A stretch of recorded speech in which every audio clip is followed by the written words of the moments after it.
जब आप दिल्ली एनसीआर जैसी प्रदूषित इलाके में रहते हो ना, तो हर एक दिन सांस लेना ऐसा लगता है जैसे कि बहुत बड़ा चैलेंज है। ऊपर से मैं अपना बताऊं, मेरे साथ तो केस भी दूसरा है।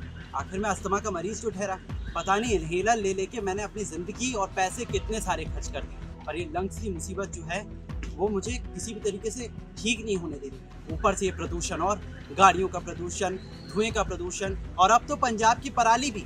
इन सब से निजात पाने के लिए मैंने एक बार अपने दोस्त से भी डिस्कशन किया। उसने मुझे एक बहुत अच्छा फॉर्मूला सजेस्ट किया, जिसके बाद अब मुझे ऐसा लगता है कि प्रदूषण चाहे कितना भी हो, मुझे अपने लंग्स की चिंता नहीं। जानना चाहेंगे आखिरकार वो सोल्यूशन क्या है? वो सोल्यूशन है सतकरतार वायु शुद्धि। उसने मुझे साफ साफ कहा, देख भाई, हवा तो साफ होने से रही, क्यों ना तू अपने लंग्स ही साफ कर ले। और मैंने अपनाया सतकरतार वायु शुद्धि, और आपको बताए, ना सिर्फ मैं, मेरी फैमिली भी अब इसे इस्तेमाल करती है। मेरे पापा को तो इससे और भी ज्यादा फायदे हैं। आखिरकार वो रेगुलर स्मोकर जो है।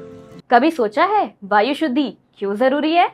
आप घर बैठे भी वायु शुद्धि कर सकते हैं। अगर आप स्मोक नहीं करते तो इसका ये मतलब नहीं कि आपके फेफड़े खराब नहीं हो सकते। एक रिपोर्ट की माने तो विश्व भर में 7% जानें सिर्फ लंग डिजीज से जाती हैं। विश्व के 20 सबसे प्रदूषित शहरों में 14 तो भारत से ही हैं। क्या इससे कोई फर्क पड़ता है? इससे बहुत ज्यादा फर्क पड़ता है। एक रिपोर्ट की माने तो 50% बच्चों में लंग्स का विकास पूरी तरीके से नहीं हो पाता। इसकी वजह है प्रदूषित हवा में सांस लेना, जिसकी वजह से उन्हें आगे चलकर ब्रोंकाइटिस, अस्थमा जैसी अन्य बीमारियां होती हैं। हर साल 40 लाख से भी ज्यादा लोग अपनी जान लंग डिजीज से गंवा देते हैं, खासतौर पे ठंड में, जब एयर का प्योरिफिकेशन सिस्टम खुद बहुत स्लो हो जाता है। ये सारी रेस्पिरेटरी प्रॉब्लम्स हमें इसलिए होती है क्योंकि हम अपने डेली रूटीन में अपने लंग्स डिटॉक्सिफिकेशन को भूल जाते हैं, जिसका रिजल्ट रेस्पिरेटरी प्रॉब्लम्स।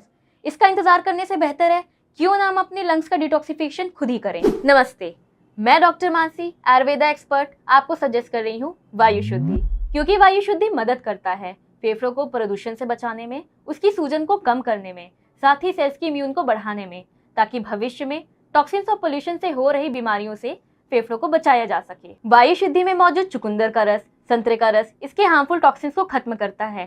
साथ में इसमें मौजूद अदरक का रस लंग्स की स्वेलिंग को भी कम करता है। अक्सर व्यक्तियों में बलगम वाली खांसी की काफी शिकायतें होती हैं, जिसमें बिचुआ के पत्ते, जिसे स्टिंगिंग नेटले भी कहते हैं, काफी असरदार साबित होती है, जो वायु शुद्धि में मौजूद है।